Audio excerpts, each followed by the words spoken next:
عليكم اخوتي، تحياتي ليكم، مرحبا بكم معنا في فيديو جديد. اليوم نتكلم على واحد الفائده اللي تترجع على بزاف ديال الشرائح من الناس، منهم الرياضيين والغير رياضيين. جميع الناس ترجع لهم الفائده، وهي لا غنى للانسان عنها، ضروري خصو يديرها مره يديرها. وهذه تكلم عليها الحبيب صلى الله عليه وسلم، تكلم عليها في واحد الحديث، وهي مشهوره ما بين الرياضيين ديال العالم كله. يعني جميع انواع المجالات الرياضيه كيديروا هاد العمليه هذه، ولات يعني مطلوبه في العالم كله. هي ذكرت عندنا حنايا قبل منهم لسنوات، قال النبي صلى الله عليه وسلم عليها. الفائده هي الحجامه. قال عليها النبي صلى الله عليه وسلم: الشفاء في ثلاث، في شرطة محجم، هو ذكر المحجم الحجامه، وفي العسل، وفي واحد حاجه ثالثه نسيت عليها. المهم ذكر شرطة محجم، يعني الشفاء في ثلاث، منها شرطة محجم. دازت الأيام ودازت السنين، ومؤخرا وليت تشوف جميع الرياضيين ومشاهير العالم تعتمدوا عليها بشكل كبير، لأنهم شافوا الفائدة ديالها وبحثوها ولقاوها بأنها مهمة بزاف.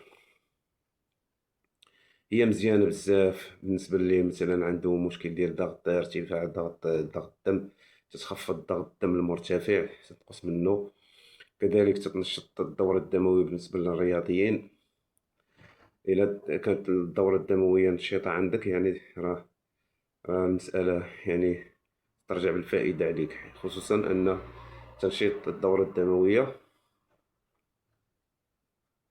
تؤدي إلى توسيع الشرايين. بالنسبة للناس ديال العضلات، فاش يعني تيتوسعوا الشرايين بسبب إفراز هرمون ديال أكسيد النيتريك، تيتوسعوا الشرايين، وبالتالي تتكون عندك هذيك لا بومب في لاصال، داك الانتفاخ ديال العضلات اللي انت تيثير الانتباه ديالك والاعجاب ديالك.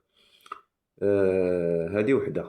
جوج، ارتفاع، تتخفض ضغط الدم المرتفع، وتتنشط الدورة الدموية.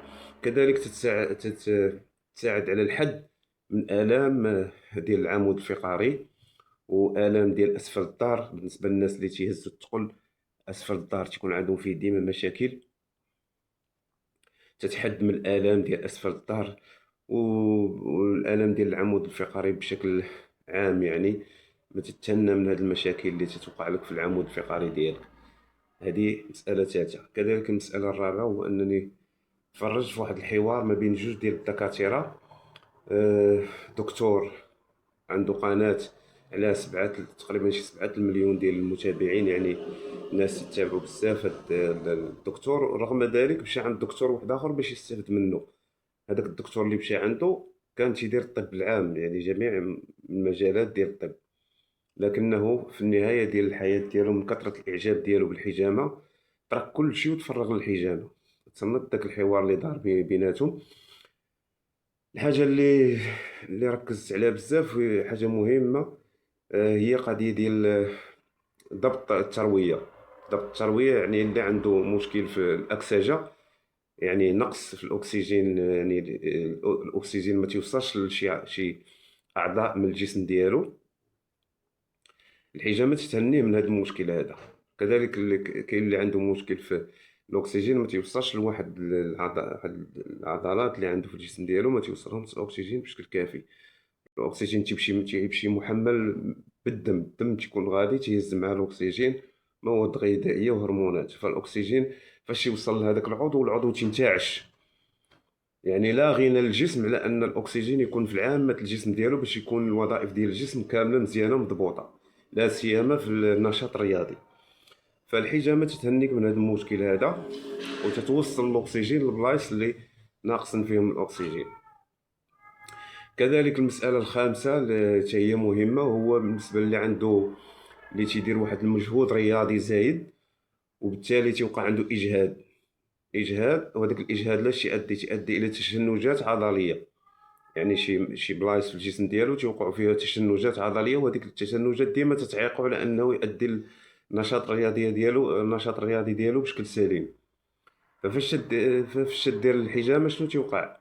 هذاك حمض اللاكتيك اللي تيترسب لك في العضو، اللي هو اللي تيكون مسؤول على انه تيدير لك تشنج، تتشي الحجامه وتتنقص من حمض اللاكتيك، وتتزول حمض اللاكتيك، وبالتالي ما تيبقاوش يوقعوا لك تشنجات، وبالتالي تيتحسن الاداء الرياضي ديالك بشكل سليم.